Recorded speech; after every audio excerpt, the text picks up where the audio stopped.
Okay, चलिए next heading लिखना है अपने को oxidation potential of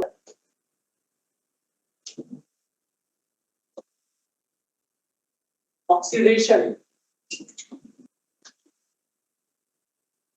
potential of water. ये तो रिएक्शन है ना, हमें याद ही होने चाहिए इलेक्ट्रोकेमिस्ट्री करने के लिए, है ना। और क्या याद रखना है, एन फैक्टर का वैल्यू अपने को याद रखना है कि ऑक्सीडेशन में जब हो रहा होगा तब क्या करता है और रिडक्शन होने रहे तो क्या, है ना। बस ये करना है। अब रिडक्शन पोटेंशियल में हमने वाटर को पहले इलेक्ट्रोलाइज किया था, दो पार्ट में है ना, H प्लस और OH माइनस। यहाँ पे भी सेम सीक्वेंस में रहेगा रिएक्शन, बट चेंज क्या हो जाता है, मोल ऑफ वाटर जो यहाँ पे यूज करते हैं वो 4H2 है ना। ये क्या बनाएगा 4H plus and 4OH minus. अब इन दोनों में ऑक्सीडेशन किसका होने वाला है, OH माइनस का। किसका होने वाला है, OH माइनस का। तो ये जो OH माइनस आयन थे इसका एक्वस सॉल्यूशन जो बना होगा, मैं जहां पे कुछ भी नहीं लिख रहा हूं दैट मींस ये एक्वस है ना, जहां पे लिक्विड लिखा है मैं ऑलरेडी लिख दिया। तो ये जो 4OH माइनस आयन है ये किसमें कन्वर्ट होता है, O2 है ना। ऑक्सीडेशन का मतलब OH में ऑक्सीजन का ऑक्सीडेशन स्टेट क्या देख रहा होगा भाई, चेंज है ना, माइनस में रहेगा। ये किसमें कन्वर्ट होगा, O2 गैस। किसमें कन्वर्ट होगा, ये O2 गैस है ना। OH माइनस कन्वर्ट होता है O2 गैस में, और ये 4 इलेक्ट्रॉन रिलीज कर रहा होगा 4H प्लस 4H प्लस का 4 इलेक्ट्रॉन। कंफ्यूजन यहाँ पे 4H में तो भाई 4 ही H लगने वाले हैं यहाँ पे, कल ऑक्सीजन को हम बैलेंस करेंगे 2 मोल ऑफ O2 निकलना। क्या मिल रहा है भाई, 2 मोल ऑफ O2 निकलना। कोई कंफ्यूजन यहाँ पे नहीं होना चाहिए अपने। अब इन दोनों को हम ऐड करते हैं, दोनों रिएक्शन को अगर हम ऐड करेंगे तो OH वाला पार्ट कैंसिल आउट हो गया, OH का पार्ट कंप्लीट कैंसिल आउट है ना। 2 प्लस 4 इलेक्ट्रॉन इसका 2H2 हो जाएगा। यहाँ पे मिस्टेक कर दी, 2H2 हो 2H2, ये तो ऑक्सीजन बैलेंस नहीं है, ठीक है। ये OH 4OH माइनस ने क्या किया होगा, O2 रिलीज किया होगा। कैसे रिलीज करता है समझ गया, इस ऑक्सीजन के क्यों ऐसे कर रहे हैं, तो यहाँ से 4OH आया था, यहाँ से क्या आया था भाई 4OH। OH से मेरे को ऑक्सीजन में कन्वर्ट करना है ना, तो OH वाला मॉलिक्यूल क्या कर रहा होगा, H रिलीज कर रहा होगा। 2 मोल का यूज यहाँ पे हुआ होगा, कितने मोल का यूज हुआ, 2 मोल का। 2 ने 2 ऑक्सीजन दिया होगा अपना, है ना, H प्लस के फॉर्म में रहा होगा। 2OH पहले से था, 2H प्लस आ गया भाई, तो क्या बना देगा ये 2H2O प्लस का 4 इलेक्ट्रॉन। अब हम जब इस पूरे इक्वेशन को ऐड करेंगे ना, अगर हम इस पूरे इक्वेशन को ऐड कर रहे हैं, देखिएगा क्या बनेगा आपके पास रिजल्ट। जो पार्ट सिमिलर है उसको कैंसिल आउट कर दीजिए, OH वाला पार्ट खत्म हो गया। 4 mole of H2O liquid is converted into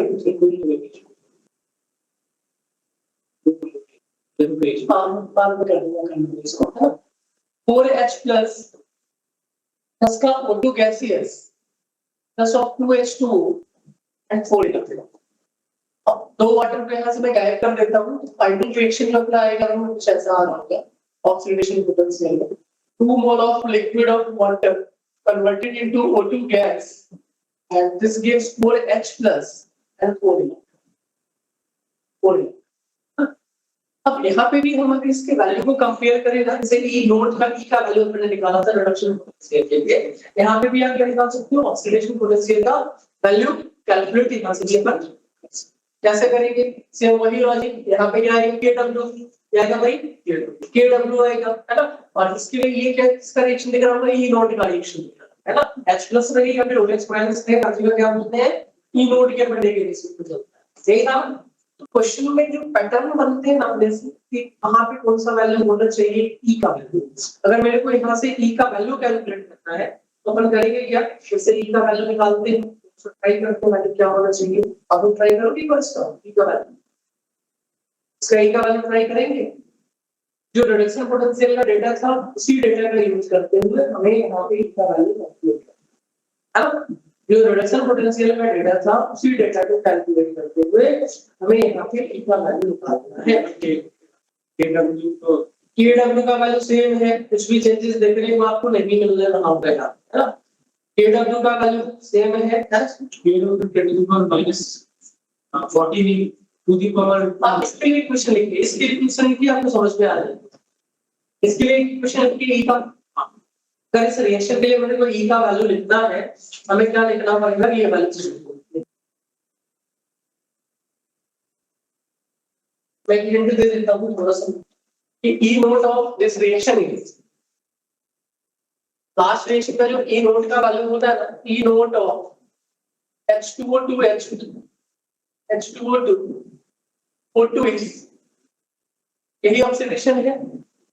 E naught of H2O2 O2 में कन्वर्ट होना यही ऑक्सीडेशन है। इसका वैल्यू होता है माइनस का 1.23, क्या होता है माइनस का 1.23 वोल्ट, माइनस का 1.23 वोल्ट। तो हमें इसके बेसिस पे इसका डेटा कैलकुलेट करना है। अब इसके लिए अगर मैं रिएक्शन लिखूं ना, E of H2O2 H2, E of H2O2 O2 is equals to E naught H2O2 O2 minus का 0.06 L, यहाँ पे क्या आएगा लॉग, है ना। क्या क्या बचा है इस रिएक्शन में, हमें एक ही H प्लस का कंसंट्रेशन दिया हुआ है, गैस के लिए प्रेशर 1 बार लेके चलते हैं ना, लिक्विड स्टैंडर्ड कंडीशन में था यूनिटी है ना, तो हमें क्या दिखेगा यहाँ पे H प्लस के कंसंट्रेशन टू द पावर 4 है ना। अब देखिए E नोट का वैल्यू अगर मैं यहाँ से लिखूं, ये था माइनस का 1.23 और इस टोटल रिएक्शन में नंबर ऑफ इलेक्ट्रॉन का इन्वॉल्वमेंट कितने दिख रहे हैं, 4 दिख रहे हैं। देखो इसमें नंबर ऑफ इलेक्ट्रॉन का इन्वॉल्वमेंट कितना था, 4 था। यहाँ पे क्या लिखूंगी, मैं डायरेक्टली लिखूं 4 into log 10 to the power minus 7, कोई confusion, log a to the power b, b log a to the power, है ना। कार्बन में थोड़ा सा आगे आ गया होगा, ये 10 to the power minus 7 है ना। अब यहाँ से देखो ये जो पार्ट कैंसिल आउट हो रहा है, इस 4 से 4 को हम कैंसिल आउट कर सकते हैं। तो लास्ट में डेटा क्या बचा, माइनस का 1.23 प्लस ऑफ 7 आगे आएगा 7 into 6 42 है ना, और यहाँ पे 0.42, कोई कंफ्यूजन 0.8 है ना। इसका जो डेटा था माइनस का 0.81 है। इससे पहले वाले का जो डेटा था वो माइनस का 41, क्या था भाई, माइनस का 41 है ना। ये दो डेटा अपने को याद रखते हैं कि रिडक्शन पोटेंशियल अगर कहीं पे भी वाटर का अगर आप रिडक्शन करवाते हो तो फाइनल रिएक्शन का जो ई वैल्यू होता है वो माइनस का 0.41 है ना, और अगर ऑक्सीडेशन करवाएंगे तो वैल्यू क्या आ रहा है, माइनस का 0.81। तो जो डिफरेंशियल डिस्चार्ज थ्योरी को लास्ट क्लास में किए थे ना, डिफरेंशियल डिस्चार्ज थ्योरी, उसमें एक्चुअली जो H को आपने रेफरेंस माना था वो H नहीं, वो H नहीं, क्या होता है वो भाई H2O, क्या होता है वो H2O, OH माइनस नहीं है, क्या होता है वो H2O। तो हम इसके वैल्यू की बेसिस पे कंपेयर करते हैं। ये वाटर का वैल्यू मेरे को पता है, अगर किसी का वैल्यू 0.81 से ज्यादा रहा, माइनस में 0.81 से ज्यादा रहा, क्या बोलेंगे उसका डिपोजिशन पहले से, है ना। अगर कहीं पे मेरे को रिडक्शन करवाना है, रिडक्शन में भी क्या कंपेयर करना है, माइनस के 0.41 के रेफरेंस में कंपेयर करना है। If numerical value is greater than minus 0.41, यही था ना बेटा। और एक पढ़ा ये देखा था कि जी का वैल्यू जिसका जितना ज्यादा नेगेटिव रहेगा डिपोजिशन उसका फास्ट होगा। तो वाटर के लिए मेरे को ई का वैल्यू पता है, जी में हम ये क्या रखेंगे, माइनस का 0.81, क्या रखेंगे माइनस का 0.81 है ना। एन का वैल्यू भी हमें दिख रहा होगा, इनमें 4 इलेक्ट्रॉन आ रहे हैं, दूसरे में कितने इलेक्ट्रॉन आते हैं, 2 इलेक्ट्रॉन। और मेटल का रिएक्शन भी आपको पता है, क्वेश्चन में जनरली गिवन रहेगा। एक जो क्वेश्चन पूछा जाता है कि वाटर के रेफरेंस में कितने मेटल ऐसे हैं जिनका ऑक्सीडेशन होगा, वाटर के रेफरेंस में कितने मेटल ऐसे हैं जिनका रिडक्शन होगा।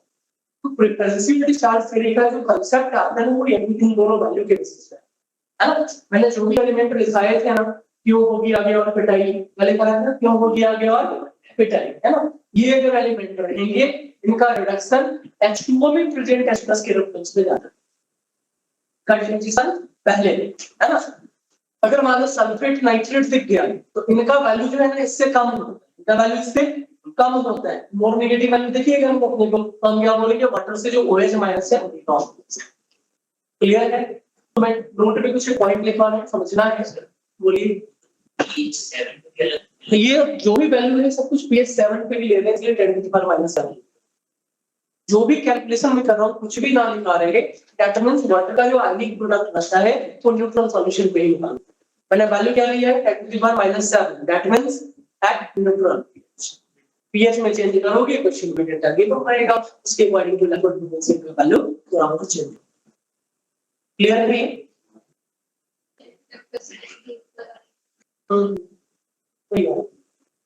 ये क्लियर हुआ सबको। अब नोट में कुछ एक पॉइंट लिख लें, यहाँ से नोट में कुछ एक पॉइंट लिख लें। हमें क्या याद रखना है कि भाई रिडक्शन में एन फैक्टर 2 था, रिडक्शन में एन फैक्टर 2 था, ऑक्सीडेशन में एन फैक्टर 4 आ गया। यही था वही पैटर्न। हमें ये देखना नंबर ऑफ इलेक्ट्रॉन का एनवायरमेंट का नंबर आता है, वहां पे H क्या आता है, यहाँ पे OH माइनस क्या जा रहा है, OH माइनस जा रहा है। तो O2 के रेफरेंस में बात करेंगे, O2 में क्या दिख रहा होगा, अलग अलग पॉइंट दिख रहा होगा अपने को। तो नोट में मैं यही पॉइंट लिखा रहा हूं, लिखिएगा नोट में पहला पॉइंट कि अगर इन दोनों में H2 और O2 का इक्विवेलेंट रेशियो अगर कंपेयर किया जाए, H2:O2, ये रिडक्शन का डेटा है, ये ऑक्सीडेशन का डेटा है। तो इक्विवेलेंट रेशियो जो होता है 1:1 के बराबर। कंफ्यूजन दोनों रिएक्शन देखिए, ये है आज का रिएक्शन, ये है आज का रिएक्शन। कल के रिएक्शन देखने के लिए एक पेज पीछे जाना पड़ेगा, है ना।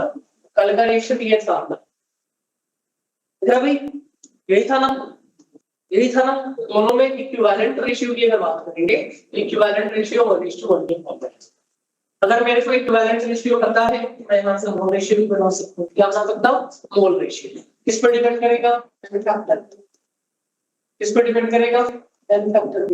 इनका मोल रेशियो 2:1, मोल रेशियो 2:1 के बराबर।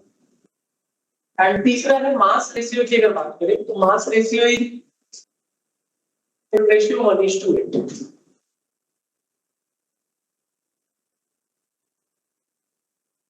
मेनली हमें इन्हीं दोनों पे फोकस करना है। फैराडेज लॉ ऑफ इलेक्ट्रोलाइसिस के जो भी न्यूमेरिकल्स बनते हैं ना, वाटर से रिलेटेड करके अगर पूछ ले तो हमें आंसर का बस आइडिया है। अच्छा, ये दोनों डेटा आप याद रखिएगा। ये दोनों डेटा आप याद नहीं रखेंगे तो नॉर्मल कंडीशन का कैलकुलेशन फास्ट होगा। क्योंकि क्वेश्चन ऐसा पूछा जाता है कि वाटर के रेफरेंस में कितने ऐसे मेटल हैं जिनका रिडक्शन फास्ट होगा, जिनका ऑक्सीडेशन फास्ट होगा, पता है?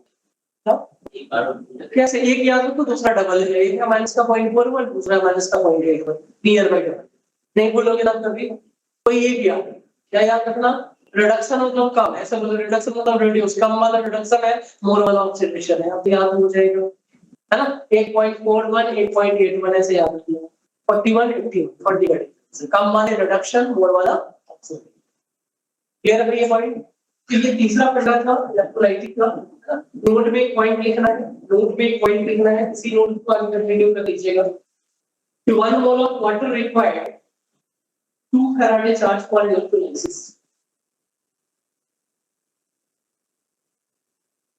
1 mole of water required 2 Faraday charge for electrolysis.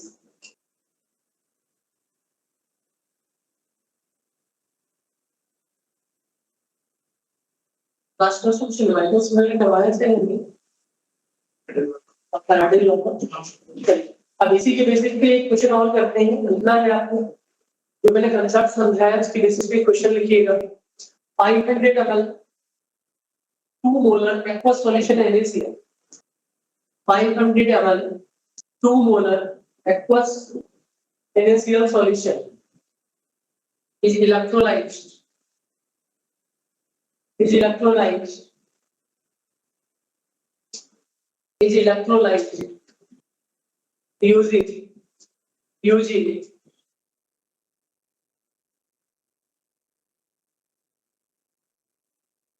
9.65 ampere current, 9.65 ampere current,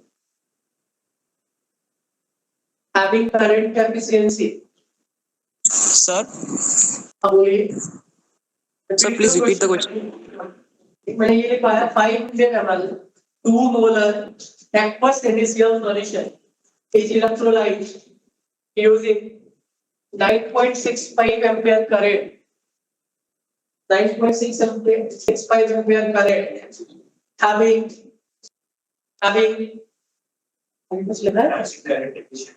current efficiency 80%, having current efficiency 80% for 8 minutes 40 seconds, 8 minutes 20 seconds, for 8 minutes 20 seconds, for 8 minutes 20 seconds. तो शब्द आगे लिखना, calculate volume of hydrogen and chlorine, calculate volume of hydrogen and chlorine produced at 180 m 273 Kelvin 180 m 273 Kelvin. Also calculate mass of any waste produced. Also calculate mass of any waste produced.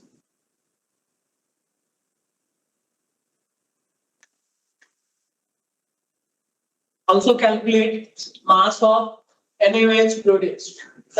तो short form में data यहाँ पे लिख दिया हूँ कि मैंने क्या लिखा है 500 ml था 2 मोलर aqueous NaCl सॉल्यूशन है।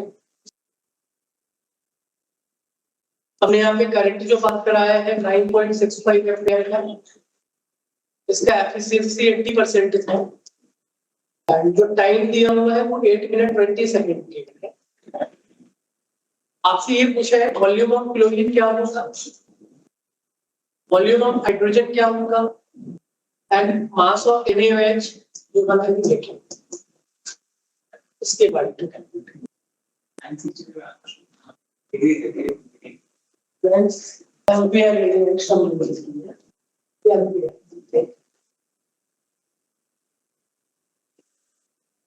अब इस क्वेश्चन का लैंग्वेज से अगर आप पता करोगे ना तो देखिए लास्ट क्लास में हमने देखा था एक्वस सॉल्यूशन का मतलब more than one cation more than one A9 है ना। क्या लगेगा क्यों हो गया और बटाई वाला फंडा यही था ना भाई। इसलिए हमने क्या किया सोडियम और H+ में H+ आ रहा था इसलिए हाइड्रोजन क्या हो रहा था हाइड्रोजन। तो हमें इक्विवेलेंट निकालने की इक्विवेलेंट लगा सकते हैं। इक्विवेलेंट का मतलब क्या था इक्विवेलेंट ऑफ चार्ज तो निकाल सकते हैं ना। जो इक्विवेलेंट ऑफ चार्ज होगा वो इक्विवेलेंट ऑफ मास के ठीक है। Equivalent of charge is equals to equivalent of mass. क्या था equivalent of charge Q/96/W। Q को क्या लिख सकते हैं I into V। Q को क्या लिख सकते हैं अपन I into V।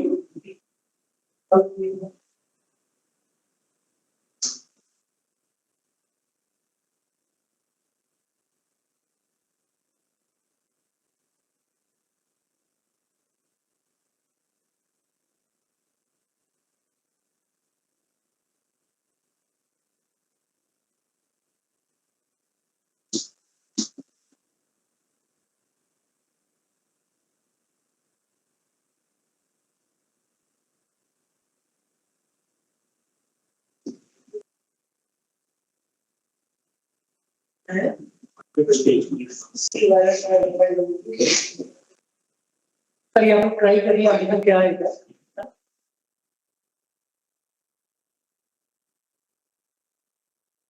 में से कुछ आंसर आया आपका। अब देखो मैं इक्विवेलेंट ऑफ चार्ज यहाँ पे कैलकुलेट कर रहा हूँ। इक्विवेलेंट ऑफ चार्ज क्या होगा Q/96/500। Q की जगह आप क्या लिख सकते थे IT/96/500 यही है इक्विवेलेंट ऑफ चार्ज। I का वैल्यू क्या है 9.65 बट एफिशिएंसी क्या है 80% तो 0.8 से मल्टीप्लाई कर दे रहा हूँ कर दे भाई इनटू में टाइम दिया हुआ है 8 मिनट 20 सेकंड मतलब 500 ना 10.9 तो ये वैल्यू क्या आ जाएगा फिक्स पॉइंट को यहां से हटा दे 100 ये खत्म 100 से ना ये 100 से 5 खत्म और ये 4/100 है मतलब 0.0 मतलब 0.04 है इक्विवेलेंट है ना। कितने इक्विवेलेंट आएंगे 0.04 ये याद रखना हमें 20.04 गलत की क्या गलत फिर ये मालूम करते तलाश करना क्या है 0.04 इक्विवेलेंट है यही ना।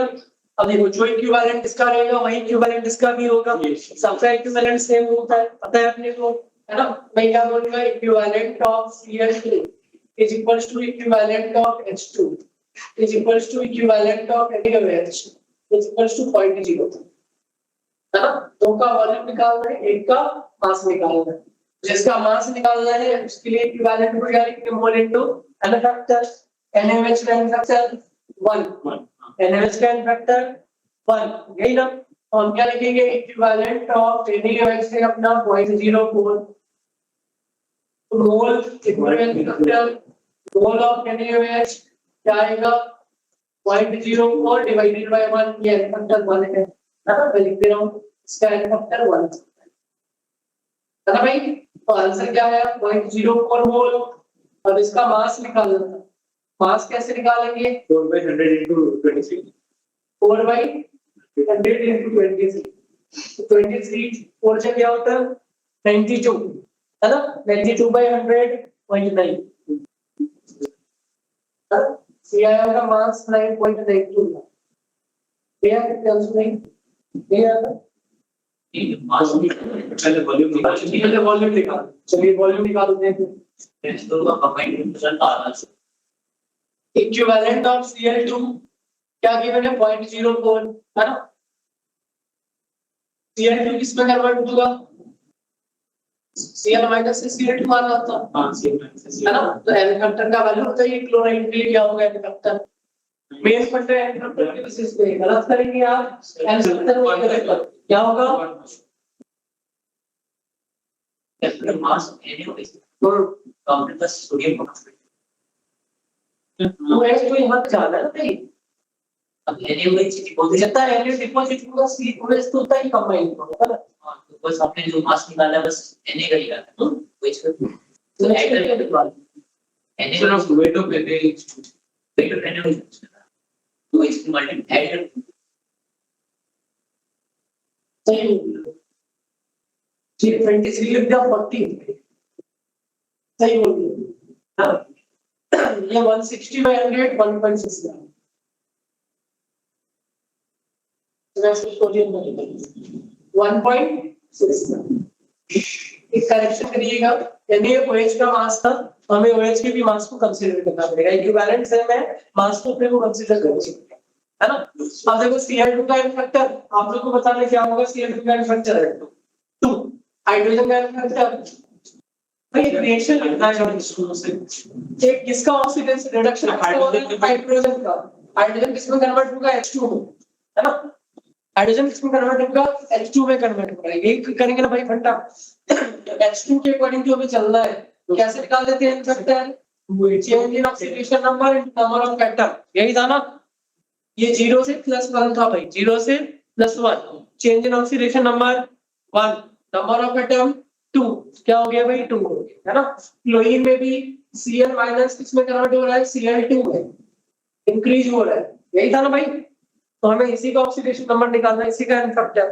क्या लिखेगा फिर से 1 into 2 ये भी 2 दोनों का एन फैक्टर 2 आया दोनों का एन फैक्टर 2 आया तो मोल ऑफ हाइड्रोजन अगर बोल दूं या फिर मोल ऑफ Cl2 में अगर आपसे पूछता हूं इसका दोनों का ही वैल्यू क्या आ जाएगा 0.04/2 that is 0.02 ये है 0.02 मोल 0.4 एक मोल का वजन क्या होता है 22 बाई से 0.48 लीटर और एक मोल का वजन क्या होता है 22 बाई 4.02 मोल का क्या हो जाएगा 22.4 into 0.02 करेंगे आंसर क्या है दोनों के लिए है 0.48 22.7 लिया 22.7 लोगे तो थोड़ा सा चेंज मिल जाएगा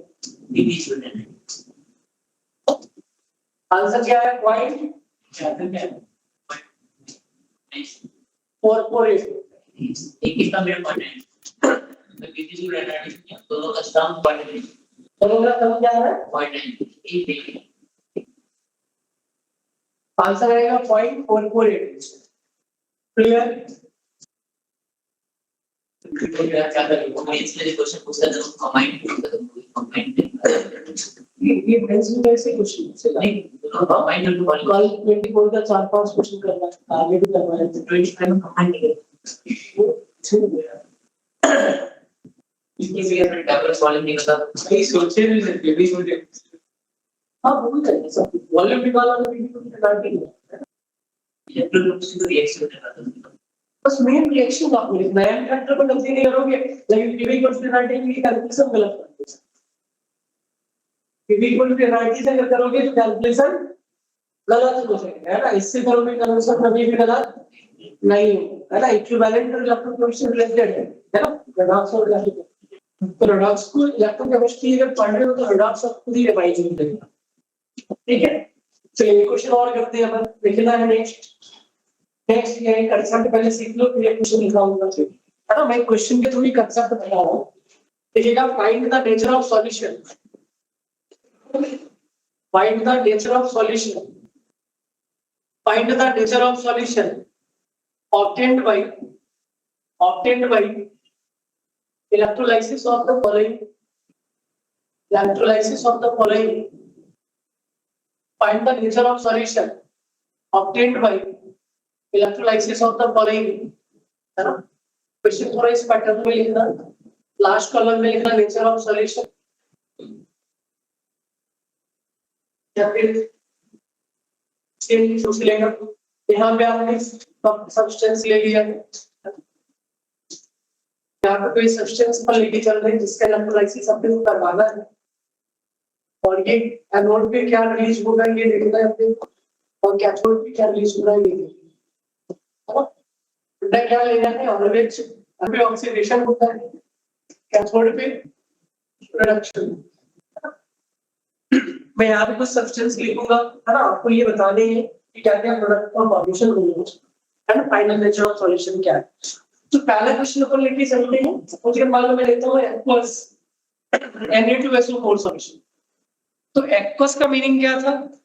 एक्वस का मीनिंग क्या था? हमने कितने टाइप के ऑप्शन है, H+ और OH- सब पहला मैं बता दूं, बाकी आप मुझे बताएं।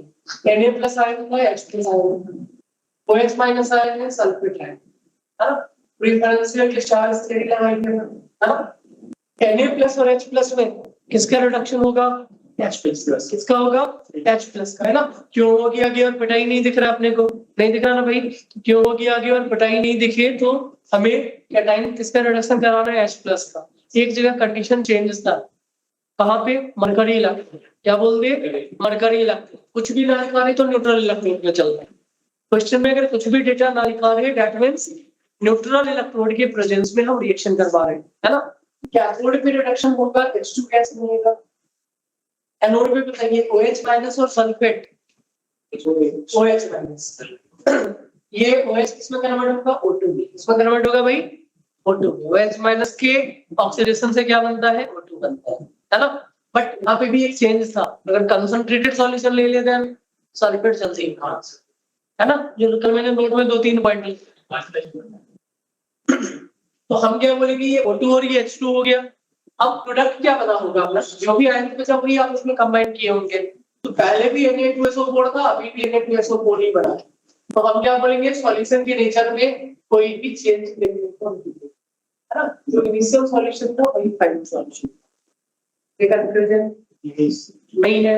सेकंड क्वेश्चन आपको बताओ, मैं बोल दूं एक्वस AgNO3 सॉल्यूशन है, मैं आपसे ये बोल दूं एक्वस AgNO3 सॉल्यूशन है, देन आपको ये बताना है नेचर ऑफ फाइनल सॉल्यूशन क्या होगा आफ्टर इलेक्ट्रोलाइसिस। चेंज होता होगा, दिख रहा है नहीं दिख रहा है ना। अब आयंस क्या क्या दिखेंगे आपको? Ag+, H+, OH- और NO3-। क्यों हो गया? अभी पिटाई का मेटल है कुछ, है ना। तो Ag+ का क्या होगा? रिडक्शन। तो आगे दिखेगा कैथोड, है ना। कैथोड में क्या दिख रहा होगा? Ag। एनोड में बताइए OH- और नाइट्रेट में OH ही होता है। जब तक हैलाइड नहीं आए हम क्या करेंगे? OH का रिडक्शन कराएंगे, O2 बनाएंगे। फाइनल प्रोडक्ट क्या बना अपने पास? H और NO3। HNO3 का मतलब क्या बन गया? एसिड। क्या बन गया भाई? एसिड। तो एसिड का मतलब हम क्या बोलेंगे? pH of solution decrease. Nature of solution will be acid. पहले न्यूट्रल था, बाद में जाके ये क्या बन गया भाई? एसिड। क्या बन गया? ये एसिड। तो pH डिक्रीज होता है ना। पूछेगा क्या कंसंट्रेशन मालूम होगा? H+ का कंसंट्रेशन डिक्रीज। ठीक है, ठीक है भाई। तीसरा लिखना है एक्वस कॉपर सल्फेट सॉल्यूशन। ये आप लोग बताओगे nature of solution. Aqueous copper sulphate solution वहां पे क्या बनता है ये आइडेंटिफाई करिएगा। एक्वस कॉपर सल्फेट सॉल्यूशन हर जगह ई का वैल्यू अगर नहीं दिया है तो क्यों हो गया आगे बताइए। H2Cu और उधर पे O2Cu और H2SO4 बन गया। तो हम क्या बोलेंगे फिर से? pH ऑफ सॉल्यूशन डिक्रीजिंग और solution will be more acidic. और दूसरे वाले से अगर कंपेयर करें तो क्या बोलोगे? सेकेंड रिएक्शन AgNO3 और COO4 में मोर एसिडिक कहां बना होगा? AgNO3 और CuSO4 में more energy कौन सा CuSO4 क्योंकि CuSO4 is better acid than HNO3 अगर कंसंट्रेशन नहीं गिवन रहे तो हम क्या बोलेंगे कॉपर सल्फेट में ज्यादा पीएचओ चाहिए अब ऑर्डर पूछ लेता आपसे भाई इसके फाइनल नेचर ऑफ सॉल्यूशन में अगर एसिडिक बन रहा है एसिडिक मिश्रण का ऑर्डर बता दो सॉल्यूशन यहां क्या लिखेंगे O2 यहां पे क्या बनेगा भाई कॉपर ये क्या बना H2SO4 nature of final solution will be acidic that means pH will be decreases concentration of H plus will be increases कोई कंफ्यूजन अब अगर देखिएगा तो गलत हो जाएगा कुछ सॉल्यूशन में अगर ये रहता था तो गलत जाएगा आप सिर्फ नीचे सेटल डाल P+2 या P+3 अलग अलग तीन कौन सा पता है ग्रीन हाँ ग्रीन क्या दिक्कत है उसका लैंग्वेज जो है ना लैंग्वेज के ऊपर डिपेंड करेगा देखिएगा एक्वस CaCl2 सॉल्यूशन लास्ट आपको सॉल्व करने हैं aqueous CaCl2 solution Cl2 calcium chloride aqueous calcium chloride solution Cl2 gas H2 gas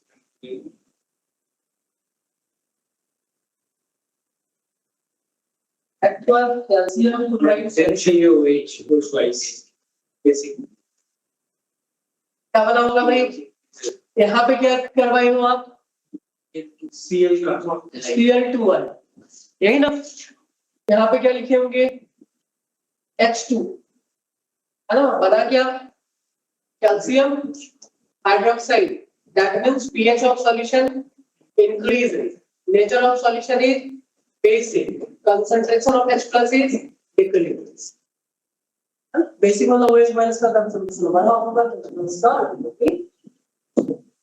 confusion clear है ना भाई ये लॉजिक क्वेश्चन के फॉर्म में यहाँ से पूछा जाता है और इसी पे बेस्ड एक न्यूमेरिकल पूछ लेता है pH of solution का है ना करिएगा एक क्वेश्चन करते हैं न्यूमेरिकल बेस्ड लैंग्वेज लिखना है क्वेश्चन का लैंग्वेज लिखना है 0.1 Faraday charge is pass through 0.1 Faraday charge is pass through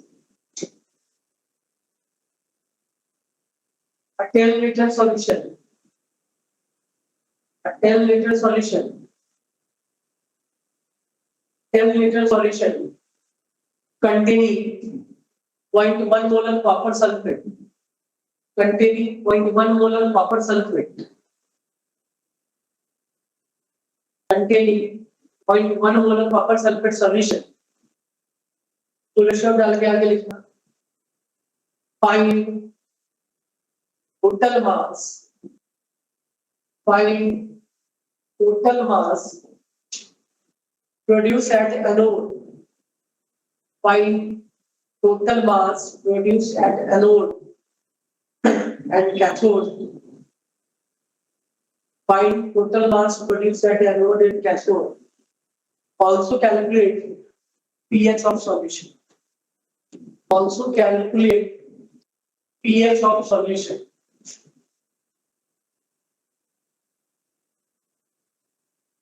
Also calculate pH of solution.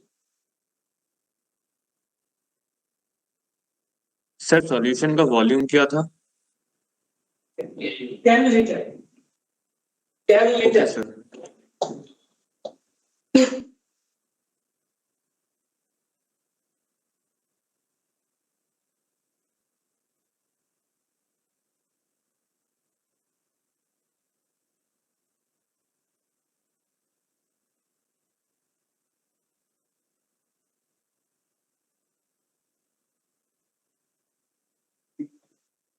Copper का मास 63.5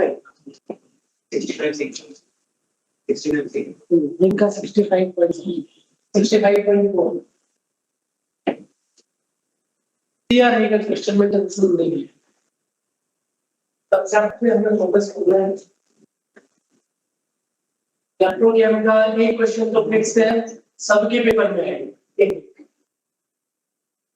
कम से कम उसको क्या एक का पेपर करने वाला तो बोल दिया अगर रिडक्शन तो सब एक ही का दोनों मिक्स करते हैं ना एक कंडक्टर मल्टीप्लाई करके यहाँ पे भी होगा क्या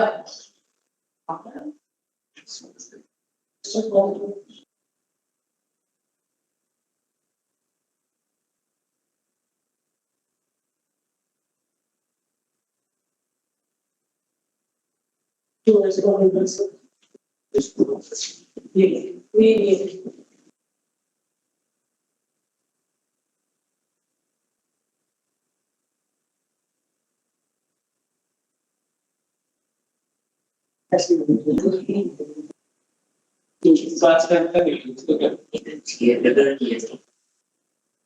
solution भी होगा इसमें that's why people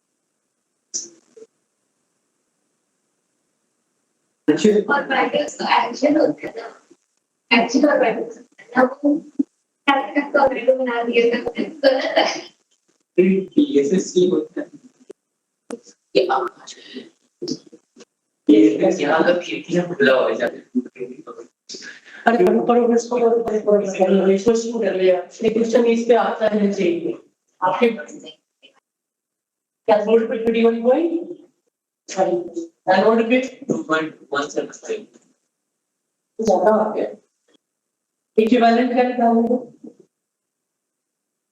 इक्विवेलेंट तो क्वेश्चन में दिया हुआ था इसके बाद में कैलकुलेट किया क्या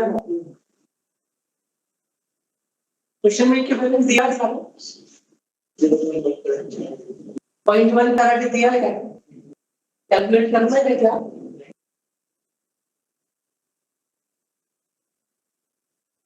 कैलकुलेट करना है क्या 0.8 ग्राम ये करेक्ट है भाई वेट ऑफ ऑक्सीजन आएगा पहले क्या निकलेगा ये देखना सर कैथोड पे 3.175 ग्राम 3.175 कैथोड पे कॉपर का आपका भी यही आएगा 37 आता है 3.175 नियर बाय 3.2 करेक्ट चलती है ना कैलकुलेशन पीएच बताइए पीएच एंड पीएच पे पहुंच है हाँ ये तो कर भी लोगे यानी पीएच पे पहुंच है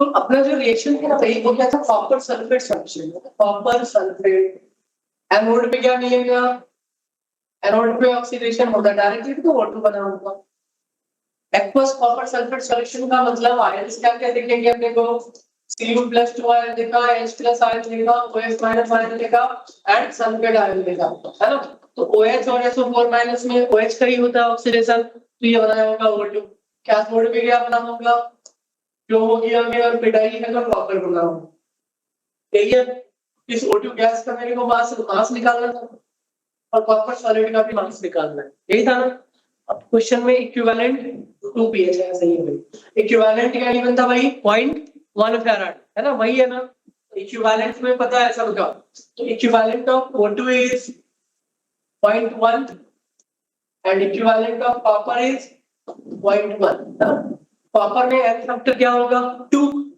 कॉपर का एन फैक्टर 2 तो मोल ऑफ कॉपर कितने हो जाएंगे 0.1/2 डायरेक्ट में लिख दो कोई टेंशन तो नहीं है ना अगर मैं मास ऑफ कॉपर की बात करूं तो मास ऑफ कॉपर क्या आ जाएगा मोल इनटू मॉलिक्यूलर वेट ये होता है 63.5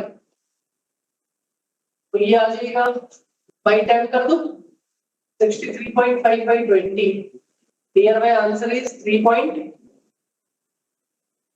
ये अच्छा ना आप लोग का भी आंसर इज 3.175 ग्राम ये कॉपर का मास निकल के आया अब इसके लिए देखते हैं इक्विवेलेंट ऑफ O2 के केस में OH में कितने इलेक्ट्रॉन हो रहे थे भाई 4 कितने जा रहे थे 4 हम रिएक्शन में हमने बोला था 4H+ और 4 इलेक्ट्रॉन की बात करेंगे O2 कहां से मिलता है OH- से यही था ना भाई करना, OH माइनस से क्या मिल रहा है अपने को, O2 मिल रहा है ना। तो एन फैक्टर की रिएक्शन में हमें बस यही समझना है कि वैल्यू क्या होना चाहिए। एन फैक्टर अगर गलत कर दिए तो क्वेश्चन फिर गलत हो जाएगा, है ना।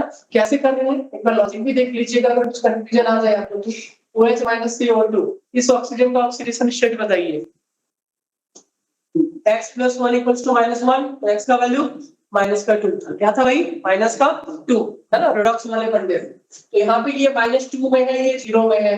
पहले फैक्टर कैसे निकालते थे, चेंज इन ऑक्सीडेशन नंबर कितने का है, 2 का यूनिट का, और नंबर ऑफ एटम कितने दिख रहे हैं, 2 दिख रहे होंगे, तो 4 आ गए।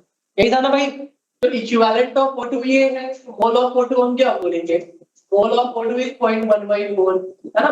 और मेरे को मास निकालना था, मास ऑफ O2 क्या होता है, 0.1/4 मोल इनटू मोलिकुलर वेट। 32/4 क्या होगा, 8 into 0.8। कंफ्यूजन नहीं है, पक्का समझना। थर्ड टाइम पीएच निकालना था, है ना। तो पीएच निकालने के लिए हम क्या करेंगे, जो इक्विवेलेंट Cu प्लस का है वही इक्विवेलेंट H प्लस का, वही OH माइनस का, वही SO माइनस। कंफ्यूजन, तो H प्लस का इक्विवेलेंट, H प्लस का इक्विवेलेंट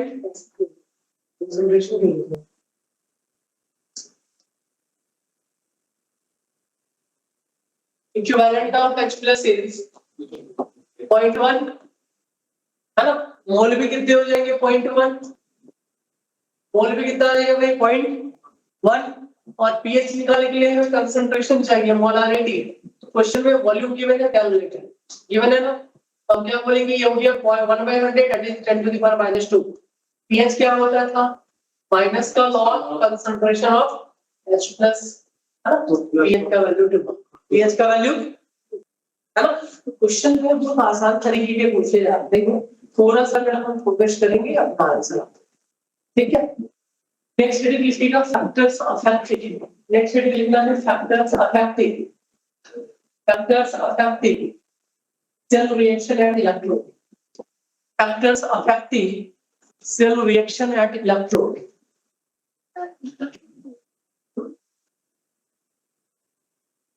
टाइम में बहुत टाइम लगेगा, एक्सपेक्ट टाइम लगता है।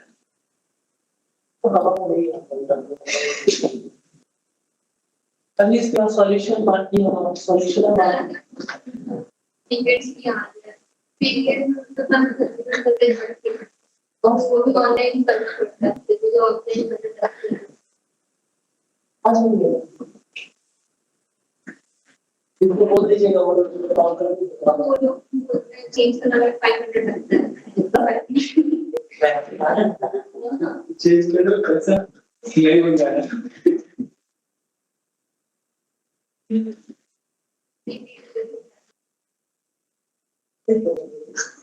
हाँ सब चलिए आगे लिखना है फैक्टर्स अफेक्टिंग ओके। पहला पॉइंट आप ही लोग बताओगे, पूरा 10 चैप्टर हो गया। नेचर ऑफ इलेक्ट्रोलाइट, पहला क्या, nature of electrolyte, written sir नहीं ना, जो भाई पहला नेचर ऑफ इलेक्ट्रोलाइट आज किसी भी क्लास में बैठे हो क्या, फर्स्ट क्लास में हो मैं नहीं करता, मजबूरी है इसके साथ। हाँ मजबूरी बीमार है, अकेला इसलिए बीमार। चलो लिखना है पहले नेचर ऑफ इलेक्ट्रोलाइट, सेकंड है मीडियम इलेक्ट्रोलाइट, ओके लिखिए medium of electrolyte, medium of electrolyte, medium मतलब मोल्टेन या एक्वस, है ना। मीडियम का मतलब मोल्टेन और एक्वस, है ना, दोनों का अलग अलग वाले। तीसरा लिखना है concentration of electrolyte, medium of electrolyte, nature of electrolyte and medium of electrolyte. तीसरा है कंसंट्रेशन ऑफ इलेक्ट्रोलाइट। फोर्थ है charge density, charge density, and fifth point is nature of electrode, and fifth point is nature of electrode, nature of electrode, nature of electrode, है ना। मैंने शुरू के 4 point मैंने बता दिए हैं आपको। नेचर ऑफ इलेक्ट्रोड का फंडा हमने अभी तक नहीं देखा, नहीं देखा ना? नहीं, एक एग्जांपल बोले एनजी का और भी करते हैं अभी। तो थर्ड टाइप का एक और वैरायटी इलेक्ट्रोलाइटिक सेल में क्वेश्चन बनता है, लिखिएगा केस 3। केस 3 है, मैंने केस 1 लिया था जब मोल्टन सॉल्ट, यही था ना।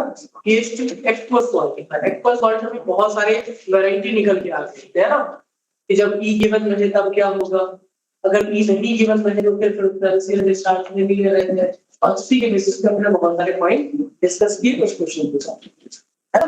तो केस 3 लिखना है, लिखिएगा in case of active electrode या सॉल्यूशन कंटेनिंग एक्टिव इलेक्ट्रोड, लिखना है solution containing active electrode, solution containing active electrode, solution containing active electrode, active electrode. अब एक्टिव इलेक्ट्रोड का मतलब क्या होगा कि जहां पे इलेक्ट्रोड के पार्टिकल्स भी ना रिएक्शन में पार्टिसिपेट करते हैं, है ना। अभी तक इलेक्ट्रोलाइटिक सेल में जो हमने सॉल्यूशन लिया था ना, वही का ऑक्सीडेशन या रिडक्शन करना। अगर मान लो कि कहीं पे आप दोनों भी कॉपर इलेक्ट्रोड लेके चलते हैं, कैथोड भी आपने कॉपर का बना दिया और एनोड भी कॉपर, और यहाँ पे कॉपर सल्फेट का सॉल्यूशन भी लेना पड़ेगा अपने को, है ना। जिसका इलेक्ट्रोड लेते थे उसी का इलेक्ट्रोलाइट अपन यहाँ पे यूज करते हैं सॉल्यूशन। यहाँ पे अपन ये बोल सकते हैं, देखिएगा भाई कि हमारे जो सॉल्यूशन है ना, सॉल्यूशन में क्या क्या आयंस प्रेजेंट थे, इस पे फोकस करना है। कॉपर सल्फेट भी दिखेगा, कॉपर भी दिखेगा, सल्फेट आयंस भी दिख रहे होंगे, है ना। H+ भी दिख रहा होगा और OH-, ये चार बोल सकते हैं भाई। और जब भी अगर इसको सर्किट से आप कंप्लीट करोगे ना, तो ये एक्टिव इलेक्ट्रोड है तो इसका लिबरेशन भी होगा, है। ये क्या हो रहा है भाई, कॉपर +2 जो है ना, ये सॉल्यूशन में इस रॉड से भी आता है, कोई कंफ्यूजन है नहीं, है ना। तो सेम मेटल का रिडक्शन भी होगा, सेम एलिमेंट का ऑक्सीडेशन भी होगा, है ना। तो हम यहाँ पे फंडा ये बोलते हैं, अगर किसी क्वेश्चन में ना डेटा अगर नहीं गिवन बना, देखिए अगर कहीं पे किसी क्वेश्चन में डेटा कुछ भी अगर गिवन नहीं रहे, तो हमें ये तो पता है कि कैथोड पे क्या होता है रिडक्शन, एनोड पे क्या होता है ऑक्सीडेशन, है ना। ऑक्सीडेशन किस किस का हो सकता है, अपन ये बोलेंगे आइदर कॉपर का हो सकता है ना, आइदर कॉपर का हो सकता है, कॉपर +2 हो जाएगा ऑक्सीडेशन। या हम ये बोल सकते हैं कि OH- जो है ये O2 में भी कन्वर्ट हो सकता है, ठीक है। एंड सल्फेट आयन की अगर ऑक्सीडेशन की बात करें, सल्फेट आयन में सल्फर का ऑक्सीडेशन स्टेट क्या है, +6। क्या सल्फर का हाईएस्ट ऑक्सीडेशन स्टेट क्या होता है, +6, है ना। सल्फर तो ऑक्सीडाइज होगा, सल्फर तो ऑक्सीडाइज होगा नहीं। मैंने जो फैक्टर्स लिखा है उसमें एक पॉइंट लिखा था चार्ज डेंसिटी, क्या लिखा था, चार्ज डेंसिटी। सल्फेट का ही हम इलेक्ट्रोलाइट ऑक्सीडेशन कराते हैं, तो सल्फेट में सल्फर का ऑक्सीडेशन पॉसिबल नहीं है। क्यों नहीं है possible, due to high charge density, due to high charge density. तो इसके सेकंड एलिमेंट की बात करेंगे। एक और एलिमेंट क्या दिख रहा है, ऑक्सीजन। इस ऑक्सीजन पे चार्ज क्या दिख रहा होगा, -2, है ना। ये जो सल्फेट है ना वो कन्वर्ट होता है S2O8-2, और यहाँ पे ऑक्सीजन जो है ना वो पेरोक्साइड के फॉर्म में रहता है। किस फॉर्म में रहता है, पेरोक्साइड। तो -2 से अगर -1 आया तो क्या बोलेंगे, ऑक्सीजन का ऑक्सीडेशन होगा। तो किसी क्वेश्चन में अगर बोल देना कि सल्फेट ऑक्सीडाइज हो रहा है, तो आप प्रोडक्ट क्या लिखोगे, S2O8-2 लिखना है। क्या लिखना भाई, S2O8-2 लिखना है। हाँ, और डायरेक्ट पूछा जाता है क्वेश्चन में, ये लिखा रहेगा कि सल्फेट ऑक्सीडाइज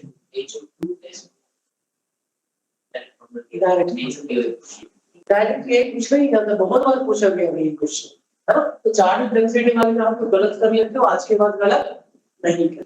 बट हम ये नहीं बोल सकते कि तीनों में किसका पहले होगा, हम तीनों में ये नहीं बोल सकते कि किसका पहले होगा। अगर ई का वैल्यू गिवन रहे, समझिएगा, अगर का वैल्यू गिवन रहे, हम पर मोल डेल्टा जी निकालेंगे। क्या निकालेंगे, पर मोल डेल्टा जी। जिसका डेल्टा जी का वैल्यू मोर नेगेटिव, उसका डिपोजिशन पहले होगा, मतलब उसका ऑक्सीडेशन पहले, है ना। अगर ई नहीं गिवन है तो हम बोल सकते हैं आइदर तीनों में से कोई एक। तो हिंट क्वेश्चन में गिवन रहेगा भाई कि किसका ऑक्सीडेशन करवाना है, किसका, है ना। कैथोड पे क्या हमने बोला रिडक्शन, तो रिडक्शन में भी हम श्योरिटी नहीं है कि हम किसका रिडक्शन करवाएंगे, किसी एक का हो सकता है according to the given data. तो या तो H+ जो है वो कहाँ कन्वर्ट हो रहा होगा H2 में, या कॉपर प्लस 2 जो है ना सॉल्यूशन से वो कहाँ कन्वर्ट होता दिख रहा होगा कॉपर माइनस 2, है ना। तो ये ऐसा फंडा होता है, समझिएगा कि इनिशियली जो आपने एनोड लिया था ना वो थोड़ा सा ठीक रहे, क्या रहेगा ठीक, जैसे आप मेटलर्जी में किए होंगे इलेक्ट्रोलाइटिक रिफाइंड होल्डिंग, है ना, जहाँ क्या एनोड मड मिलता था, क्या मिलता था सोना चांदी वगैरह का मड, है ना। तो ये वही वाला फंडा है कि ये वाला पार्ट अगर पार्टिसिपेट किया, Cu+2 का कंसंट्रेशन सॉल्यूशन में बढ़ गया होगा, ये इस पर डिपॉजिट होना स्टार्ट किया, तो स्टार्टिंग ऑफ रिएक्शन में इसका मास कुछ गिवन रहेगा, but after end of reaction ये थोड़ा सा ठीक हो जाता है, क्या हो जाता है भाई, ये ठीक हो जाता है, ये टाइप, है ना। एक लैंग्वेज लिखना है यहाँ पे, अगर आपने ये पूरा कंप्लीट कर लिया वो कैसे, अगर आपने इस डायग्राम को कंप्लीट कर लिया तो एक लैंग्वेज लिखना है, देखो एक इलेक्ट्रोड नोट डाउन कर लीजिए, उसके बाद एक लैंग्वेज लिखना है, और एक बच्चों वाला न्यूमेरिकल यहाँ से पूछता है जी थिकनेस, क्या पूछेगा थिकनेस, सिक्का मेटल इसके ऊपर लेबल लगाओ ऐसे, और एलसीआर लिखना है कि electrode potential, if electrode potential is not given, language पर फोकस करना, अगर गिवन ना तो आप बता दोगे इसका क्या हो रहा है ना, अगर नहीं दिया है देन वही फिल्टर लगा देखिएगा। if electrode potential is not given, then assume that process is either electro refining or electroplating.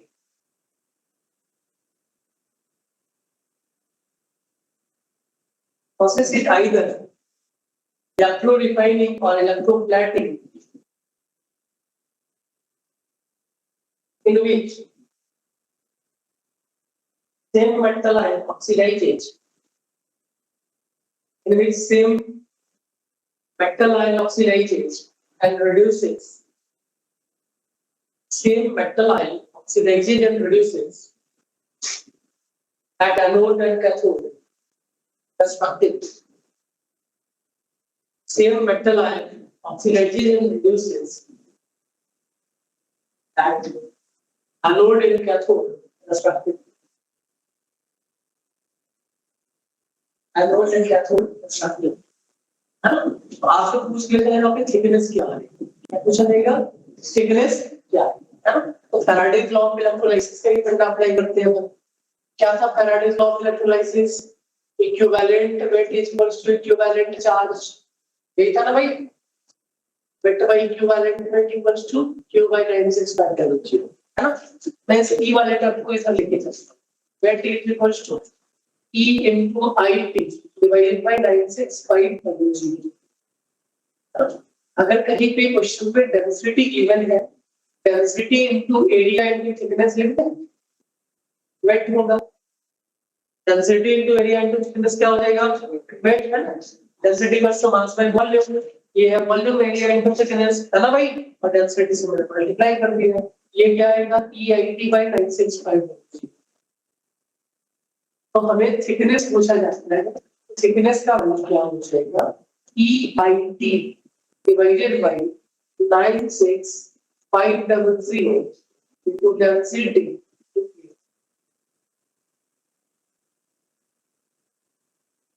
is, you know, where D is density, A is area. Where D is density, A is area. D is density, A is area. और एक अच्छा वाले question कर लेते हैं।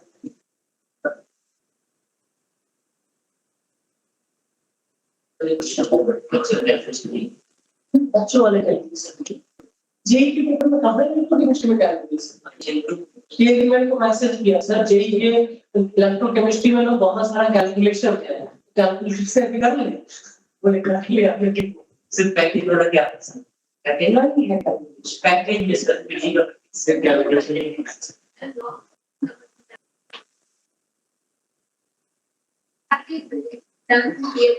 sequential or parallel calculation, बाकी कोई calculation ये लॉग तो थोड़ा फंडा तो है। थोड़ा नहीं पता उसमें जेई का पेपर रजिस्ट्रेशन बेसिकली मैंने ना एक्सपेरिमेंट अब वो है ना सीक्वेंशियल वाला जो रिएक्शन था ना, उसमें 1 - e to the power minus k t है। हाँ, उसमें थोड़े वो डेटा है, बट उसको सॉर्ट करके हम उसको भी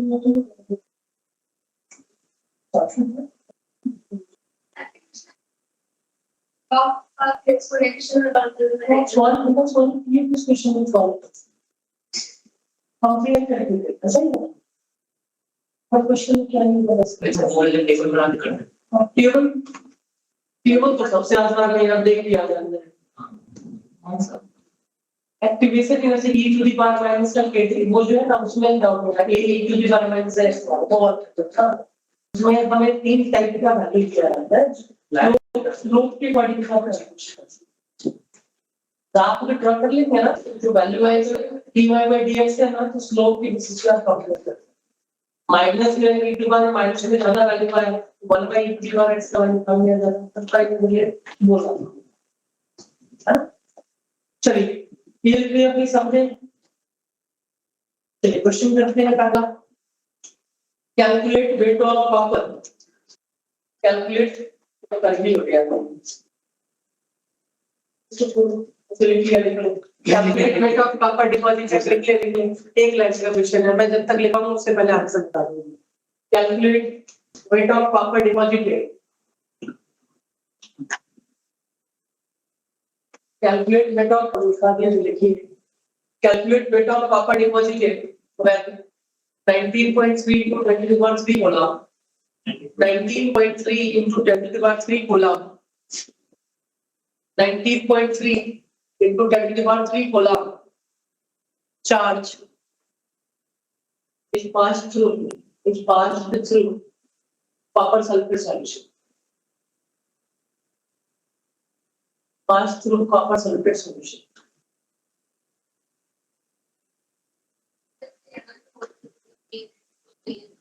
पूरा रिवीजन करना है।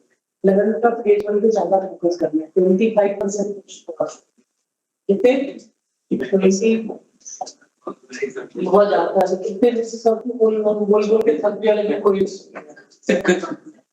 दे ले ना हाँ ये एनालिसिस बहुत करता है, फिजिकल से बदल के फिजिकल से मत करने का कितना पड़ेगा। ऑर्गेनिक तो 40% है, ऑर्गेनिक तो 40 तो नंबर तो फिजिकल से आएगा ना। तो इस बार में कितने क्वेश्चन है अभी ये ये ये बड़े 40 सब लोग फर्क बोले आते हैं इसमें। एक तो ये इस बार देख लेंगे, फिर से जाते देख क्या हुआ ना, तब से इस्लामिक को रिड्यूस हो गया ना बहुत सारा। फिजिकल में हम इसे चैप्टर खत्म कर दें, इससे डेफिनेटली क्वेश्चन बनता है। तो कहाँ एडजस्ट करेगा, नहीं करेगा ना। फिजिकल का है तो फिजिकल भी एडजस्ट करेगा ना। हार्मोन के क्वेश्चन ये बढ़ गए हैं नंबर, है ना। एनालिटिक्स का क्वेश्चन तो अब बढ़ा दिया है। यस एडवांस में करेगा, मेंस का भी पैटर्न बड़ी पड़ती है। Also interrelated redox electrochemistry interrelated है, थर्मो इक्विलिब्रियम इंटरलेटेड मान के चलिए तो सभी है। तीन चैप्टर का है। इलेक्ट्रो के लिए हमें रेडॉक्स भी चाहिए, इक्विलिब्रियम भी चाहिए, थर्मो भी चाहिए। Next week electro next week मेरे कौन सा टेस्ट देना पड़ता है ये तो नहीं पता। मैं बायोमोलिक्यूल्स प्रैक्टिकल और एक्सपेरिमेंट का टेस्ट लूंगा। ठीक है पढ़ लेना। आप टेस्ट करके पढ़ेंगे। 37 क्वेश्चन आ रहे हैं भाई, इतना हल्के में 13% वेटेज कोई भी टॉपिक कर लो। नहीं पता है मेरे को, सब पता है कौन क्या पढ़ेगा। अरे सर आप तो प्लान पे दर्जी और आर्गेनिक से कवर करें फिर करेंगे।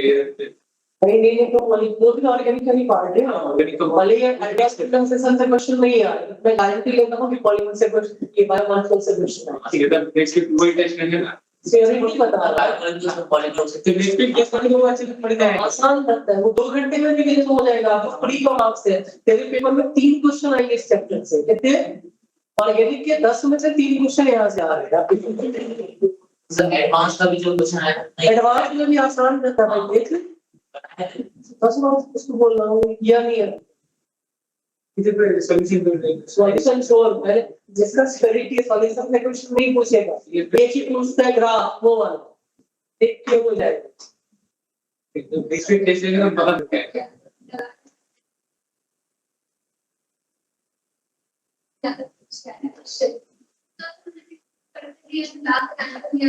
थोड़ा सा एक बार और सुन कर इसको, थोड़ा सा नहीं, हमें कंफर्म ये आज के ऑनलाइन बच्चे आंसर, अरे ये स्टॉप से हो गया क्या? नहीं सर पक्का ऑनलाइन बच्चे, हेलो, मेरा वॉइस क्लियर है? देख लीजिए सर 0.635 ग्राम। हाँ 0.635 ग्राम गलत निकाले हो बिल्कुल, 6.35 ग्राम आएगा, एक पॉइंट आगे पीछे हो गया। एक बार फिर से कैलकुलेट करेंगे, हो सकता है मैंने लगभग जो लिखाया वो आपने गलत कर दिया हो। इक्विवेलेंट क्या था आपका पापड़ का? हेलो हेलो, ऑनलाइन बच्चे किनका आंसर आया था, एक बार कंफर्म करेंगे। हेलो 6.3 6.35 गलती का करना ही नहीं कुछ है तो गलती से क्वेश्चन लिखा दिया। ई का वैल्यू क्या आएगा? IT by 96500, ठीक है ना? I का वैल्यू क्या आएगी बेटा? 19.3 into वो तो नहीं कम से कम सर, क्या जनरल क्वेश्चन नहीं लिखा है, into 10 3 T नहीं दिया, एक पकड़ ये चार्ट दिया मैंने तो चार्ट दिया मैंने चार ही दिया हुआ था, आई टू डी मल्टीप्लाई किया ठीक है। और ये था 96500, ये आएगा सही 1/5 ना, हाँ क्या 1/5, ठीक है। हाँ बिल्कुल तो इक्विवेलेंट का पावर 1/5 आया, तो मोल ऑफ पावर क्या आएगा? 1/10, फैक्टर पावर टेस्ट में 2 था, यही था। अब ये मोल आ गया, मास आपसे पूछा है, मास डिपोजिशन क्या दिखेगा आपको? मोल इनटू 63.5। आप जो ऑनलाइन बच्चे आंसर निकाले थे ना, कहीं पे थोड़ा सा कैलकुलेशन मिस्टेक कर दिए, जो कि नहीं करना है, क्योंकि पेपर में जो आप आंसर निकाले ना तो पहला ऑप्शन दिया है ना।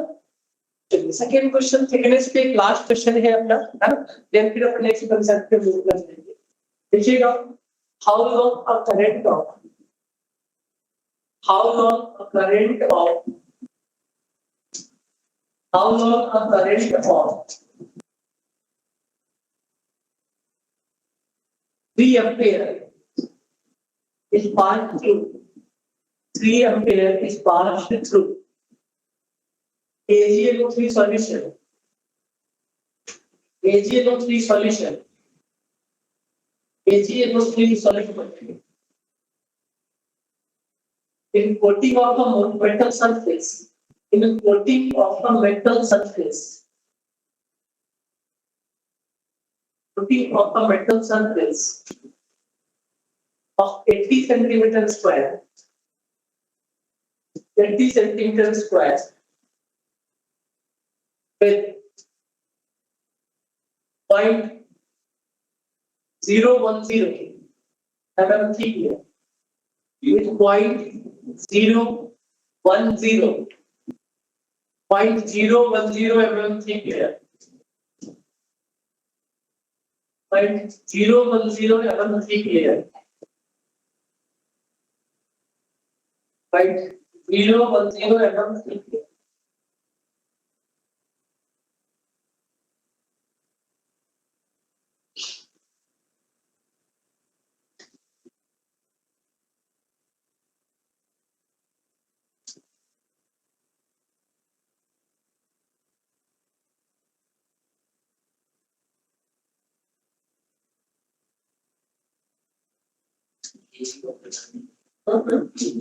AG का मास 108, AG का मास 108,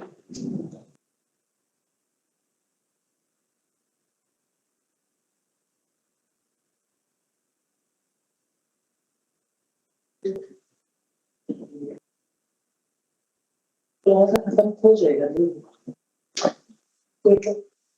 अच्छे को ट्राई करेंगे तो 50 तक पहुंच जाएगा।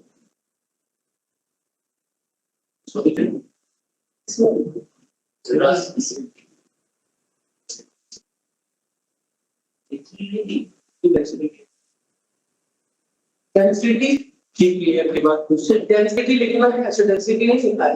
डेंसिटी लिख लीजिएगा, डेंसिटी ऑफ सिल्वर इज 10.8 ग्राम पर सेंटीमीटर। एक डेंसिटी का भी डेटा गिवन है, बिना उसके सॉल्व होगा नहीं। डेंसिटी इक्वल्स टू 10.8 ग्राम पर सेंटीमीटर क्यूब। हाँ सॉल्व सेंटीमीटर क्या होगा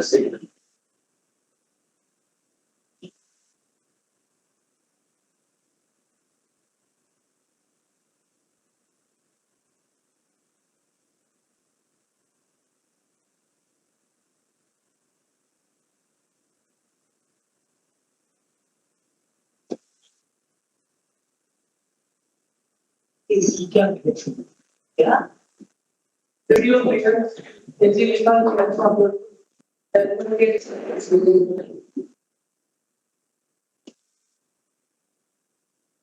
नेक्स्ट प्रोग्राम देखते हैं। फील्ड वन ही पहले मैं कर रहा हूँ। नहीं ये आज का एप्लीकेशन तो नेक्स्ट दो ले नेक्स्ट वीडियो दोनों दिन में दो। नेक्स्ट में बायोमॉलिक्यूल्स पॉलीमर करती है तो अभी एक तुम्हारी बारी, एक तुम्हारी पीओसी लोगे बायोमॉलिक्यूल्स हाई वेटेज दो चैप्टर पहले दे दीजिए बहुत हाई वेटेज तीनों का पॉलीमर दे देंगे। पॉलीमर तो एक हो जाएगा, पॉलीमर के बाद दूसरी डाल ठीक है तो बोल दीजिए पहले पीओसी वाला 13 तो इसका सेल्स के पॉसिबल सर मेरे पास अभी भी है। फिर आप लोग लाके बोला पता नहीं आया है तो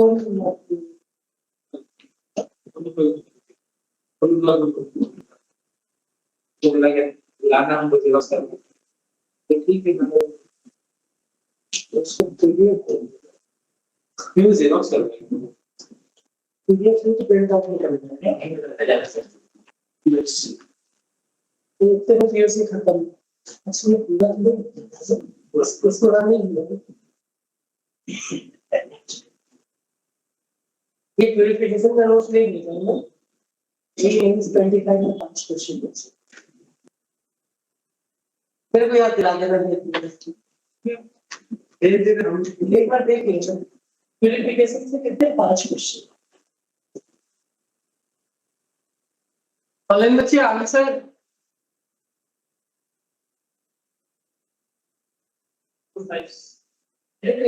कंप्लीट Sir, 2571 seconds. 2 point नहीं सर 2571. ओके देखता हूँ नहीं करते हैं सॉल्व 257 नेक्स्ट ईयर एक बार ट्राई करते हैं। हाँ थिकनेस का जो फॉर्मूला था ना, थिकनेस का फॉर्मूला अपने पास है E into I into T divided by 96500 हाँ sir into density into area, यही था ना। अब डेटा आपके पास अवेलेबल है, बताइए इक्विवेलेंट बेस किसका था, सिल्वर का 108 ही होता है ना। ग्रुप में लिख मॉलिक्यूलर वेट का एक्सपेक्टेड रिमेन करंट का वैल्यू क्या गिवन था आप लोग थोड़ा बताएंगे। करंट का वैल्यू क्या था 3 एम्पीयर टाइम खोजना है और ये 96500 तक है। डेंसिटी 10.8 है ना और एरिया 80 सेंटीमीटर स्क्वायर साइड यही है ना 80 सेंटीमीटर सर। तो उसका यूनिट सेम है। थिकनेस क्या गिवन था एमएम एमएम को सीएम में कन्वर्ट कर लो या सीएम को एमएम में कन्वर्ट कर लो, किसी को कर लो डेंसिटी सेंटीमीटर सेंटीमीटर में इसको उसी को कन्वर्ट कर लो ना। तो थिकनेस का वैल्यू क्या गिवन है क्वेश्चन में 10 to the power -3 10 to the power -3 centimetre है। यूनिट कन्वर्ट किया हुआ है। कन्वर्ट है ना, कन्वर्ट किया हुआ, ये भी सेंटीमीटर में है, ये सेंटीमीटर डेंसिटी है सेंटीमीटर ग्राम पर सेंटीमीटर ग्राम पर सेंटीमीटर की, तब जो भी है सेमी स्क्वायर ठीक है ना। टी का वैल्यू निकाल देते हैं। टी का वैल्यू क्या आया 10⁻³ तो 96500 into 10.8 into 80 divided by 108 into 3, वही ना। और कुछ बचा है नहीं बचा। इससे इसको कैंसिल आउट करते हैं, इससे 10 से कैंसिल आउट है ना। इस 10 को यहाँ पे खत्म कर सकते हैं, 8 से खत्म करते हैं, और कुछ तो होगा नहीं कैंसिल आउट नहीं। तो क्या ये 2 0 से इस 2 0 को भी खत्म करते हैं, बचा 10 है ना। 1/10 965 into 8 divided by 3 into 10, ये ना। ये यार इसको सॉल्व करते हैं यार 5 2 5 1 5 3 10 रखने के लिए 10 रखने के कैलकुलेशन ज्यादा हो जाएगा, ठीक है पता नहीं लगा उसके। 965 into 8 53 into 10, इसी को मल्टीप्लाई कर लिए, 8 5 44 बचा होगा, 6 8 44 48 plus 4 50 5 बचा होगा, 9 8 72 plus 5 79 plus सही किया होगा 79, और ये 3 और 10 को भी हटा देते ना। 3 into 10 10 से 10 खत्म, 7 9 2 by 3 आंसर 3 2 6 19 3 2 3 6 18 12 जब 264 आ गया। मैंने कुछ गलत किया हो सकता है, देखते हैं। ये वाला डेटा मैंने सही लिखा ना, ये वाला डेटा मैंने सही 7 7 7 7 7 9 7 7 हुआ, मैंने कुछ गलत किया। और हाँ सही है, सही बोल रहे हैं। 772 आएगा, 772 by 3 करेंगे ना तो आंसर क्या आएगा आपका 200 270 5 2 आएगा 2 5 सॉरी क्या है 2 5 सेकंड हां सेकंड सेकंड कितने सेकंड में ये खत्म यहाँ पे इलेक्ट्रोलाइसिस का जो पहला पढ़ना था ना वो खत्म हो गया है। सेकेंड पार्ट अब क्या होता है कि भाई हर जगह ई सेल का वैल्यू ना चेंज हो रहा था, इलेक्ट्रोलाइटिक सेल नेचर पे भी चेंज हो रहा है, कभी डायल्यूट लोगे तो आपको कुछ और आ रहा है, कंसंट्रेशन में कुछ और आ रहा है ना। इससे डिफिकल्टी को थोड़ा सा इजी बनाने के लिए है ना हम क्या करते हैं ना, इस कंसेप्ट को किसी और कंसेप्ट से रिलेट है ना। एक पैटर्न ढूंढा गया, इस पैटर्न पे हमें कहीं पे भी ना ई सेल का रिक्वायरमेंट करे, नहीं हमें कहीं पे ई सेल का रिक्वायरमेंट करे है ना, रिएक्शन को आगे मूव करना है ना। तो वो फंडा है कंडक्टेंस और कंडक्टिविटी का, जो डायरेक्टली कहां से रिलेट होता है कॉन्ट्रास्ट लॉ से है ना। बट अभी टाइम ज्यादा है, लेकिन एक छोटा सा टॉपिक पहले खत्म कर देता हूँ, सेल एंड बैटरी कर दो। सेल एंड बैटरी का टॉपिक खत्म कर दूं, छोटा सा एक टॉपिक लिखिएगा सेल एंड बैटरी, हां लिखने पड़े तो नोट से पढ़ा लिखिए डायरेक्ट क्वेश्चन बनते हैं यहाँ से, लिखिएगा सेल एंड बैटरी बोल चुके हैं चलो पहले से क्वेश्चन क्या क्या हाँ सेल एंड बैटरीज क्वेश्चन वगैरह है, सेलेक्टिव क्वेश्चन भी है एससीईआरटी का 2 पेज हाँ एनसीईआरटी का 2 पेज है, वही नहीं आपसे जानने से बता सकते हैं तो कुछ नहीं अभी देख ले 2-3 पॉइंट वही हर बार रखिएगा। देखिएगा सेल एंड बैटरी, बैटरी को कैसे डिफाइन करते हैं, लिखना है 2 or more than 2 cells are connected in series। Battery का मतलब है 2 or more than 2 cells are connected in series, इसको बोलते हैं बैटरी है ना भाई।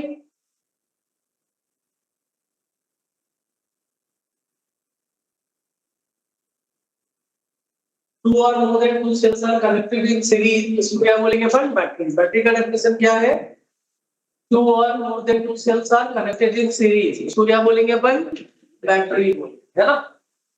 अब जो सेल है ना भाई, सेल दो टाइप के सेल, कितने टाइप के हैं?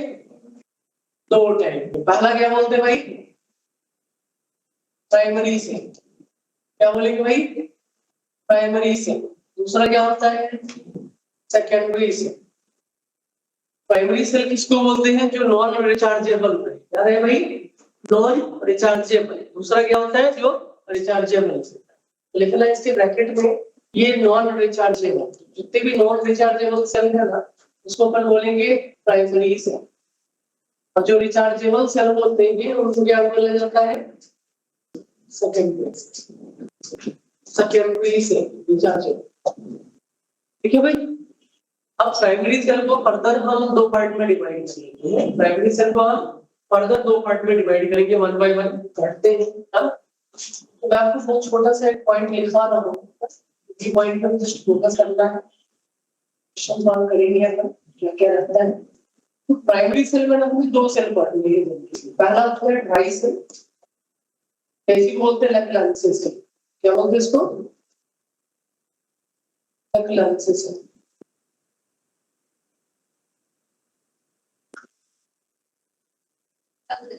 LEC लेंथ बोल दे,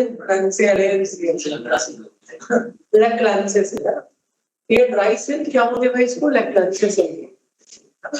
अब जो इनिशियली टॉर्च वगैरह में जो बैटरी रखता था ना, अभी भी जो बैटरी यूज करते हैं वो क्या है? Dry cell. कैसे याद रखोगे भाई? जहां पे कोई लिक्विड वाला पार्ट है ना, बैटरी घर पे जाके उसको तोड़ के देखना, उससे ब्लैक कलर का एक क्रिस्टल दिखेगा, वही अपने क्रिस्टल दिखेगा।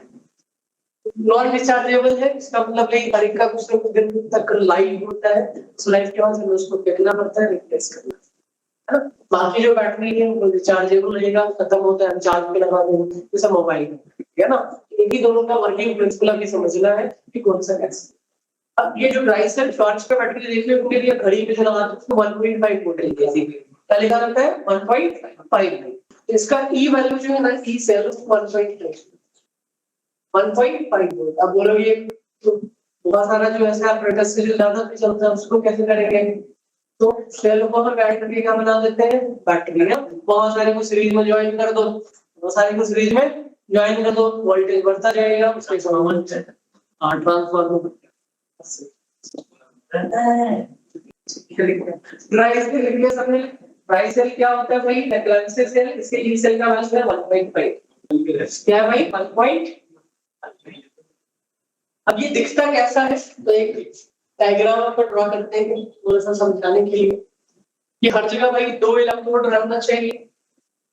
तो हर एक बैटरी में आपको ये दो पोर्शन, एक ये वाला पोर्शन तो बाहर से देखते ही जाता है, ऐसा कुछ पॉइंट टाइप का ग्लास है मेटल रहता है ना कैसा। मैं इसी को यहाँ ड्रॉ कर रहा हूँ, देखना भाई। मैं हाफ से ड्रॉ हाँ, पीछे का पार्ट मेरे को नहीं दिख रहा, पीछे का पार्ट मेरे को नहीं दिख रहा है। और अब क्या करते हैं ना, ये जो लेयर है ना,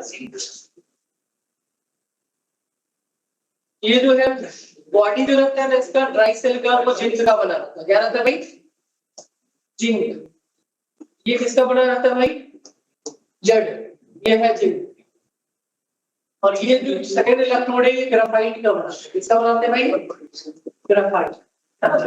अब इन दोनों के बीच में एक ब्लैक कलर का एक पेस्ट डला रहता है। क्या रहता है भाई? पेस्ट। इन दोनों को कनेक्ट करेंगे, इन दोनों को कनेक्ट करेंगे, जिंक का पेस्ट नहीं है ना, वो MnO2 और NH4Cl का पेस्ट है। इसके बीच में एक पेस्ट डाल देते हैं, ड्राई है तो वाटर यूज नहीं करेंगे, लिक्विड नहीं यूज करेंगे, पेस्ट यूज करेंगे, है ना।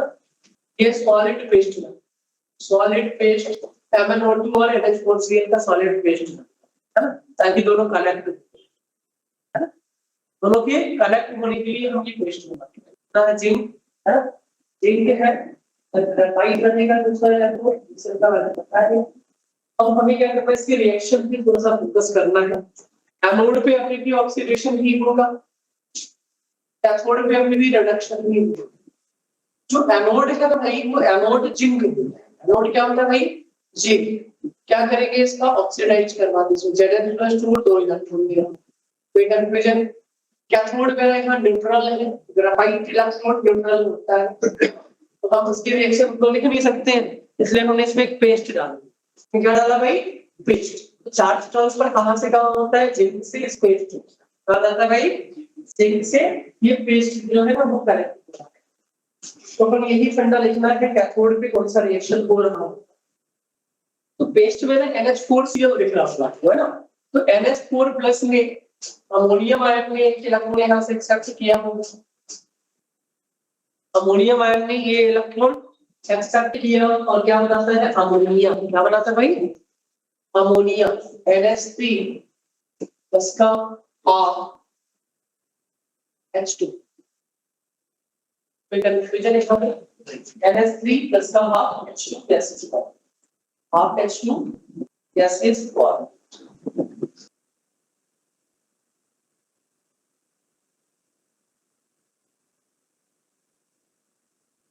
ठीक है भाई, half H2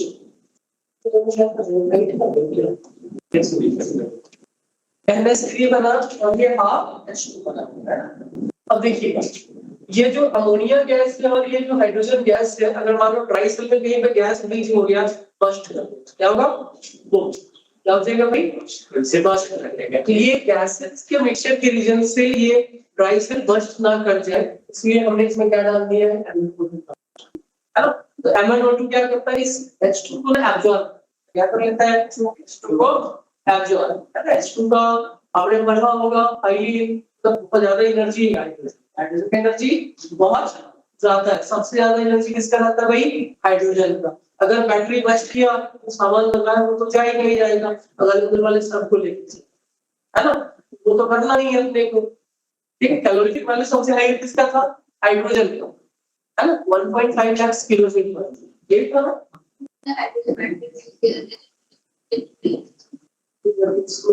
हाइड्रोजन को यूज नहीं करते इंग्लिश में। हाँ, वो एक बार हाइड्रोजन का जो यूज हुआ था पहले फ्यूल सेल में बहुत ज्यादा लिथियम बैटरी लेता भी रिचार्जेबल है ना, उसमें लिथियम बैटरी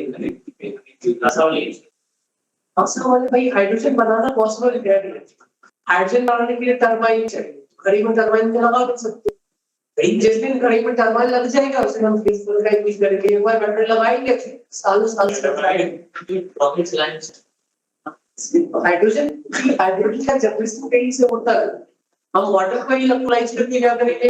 हाइड्रोजन निकालेंगे, और कोई प्रोसेस नहीं भी हाइड्रोजन बना देगा। तो भी पढ़ेंगे अपन कि सबसे ज्यादा एफिशिएंसी फ्यूल सेल का होगा, बट हम उसको यूज नहीं करते।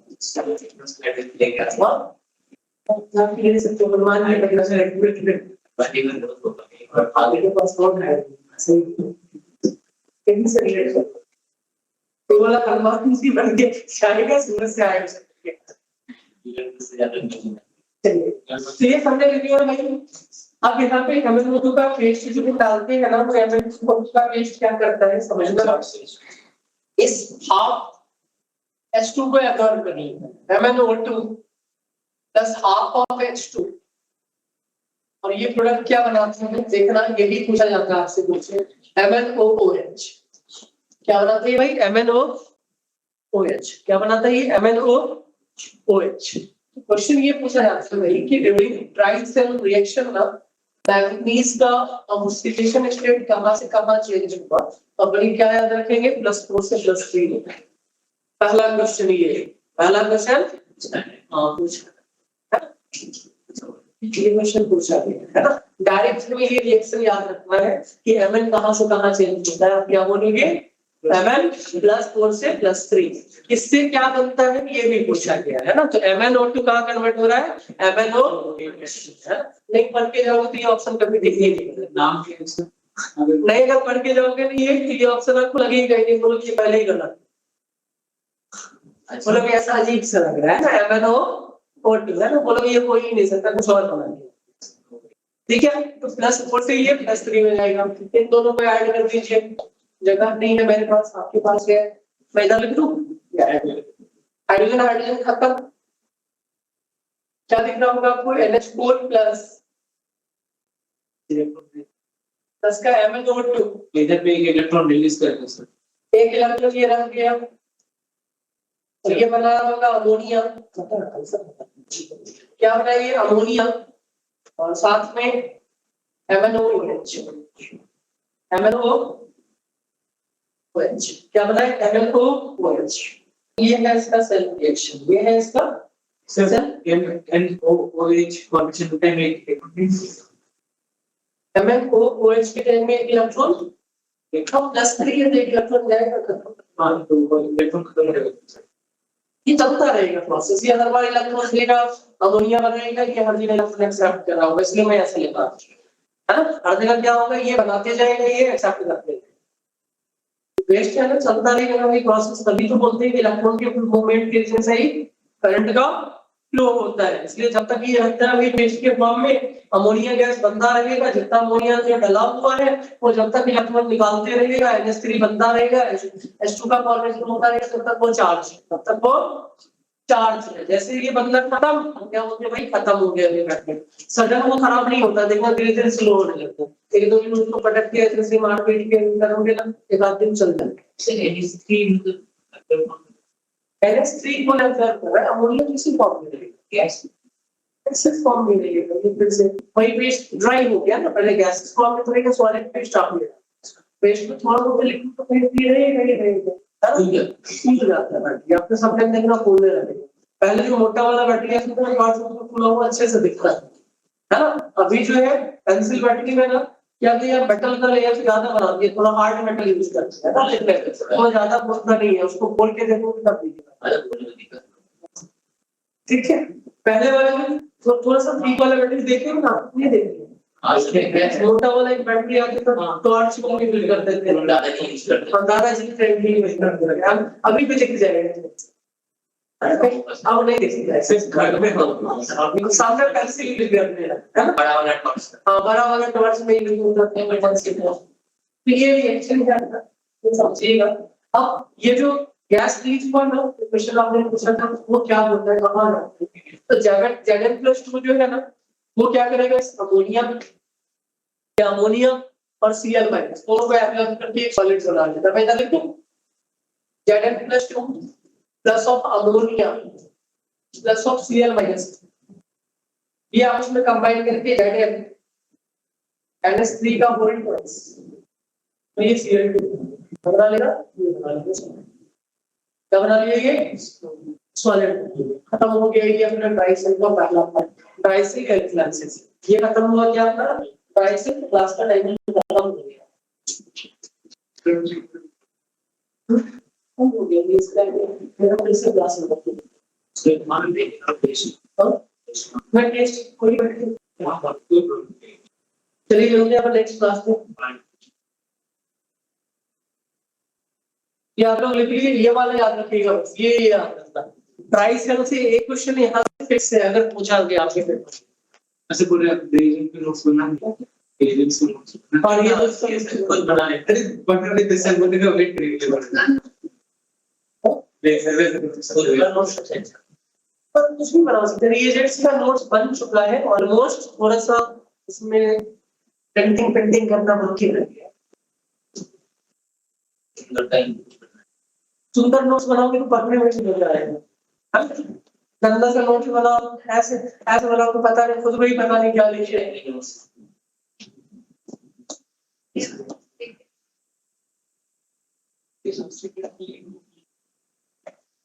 एडमिशन लेने के बाद तुम क्या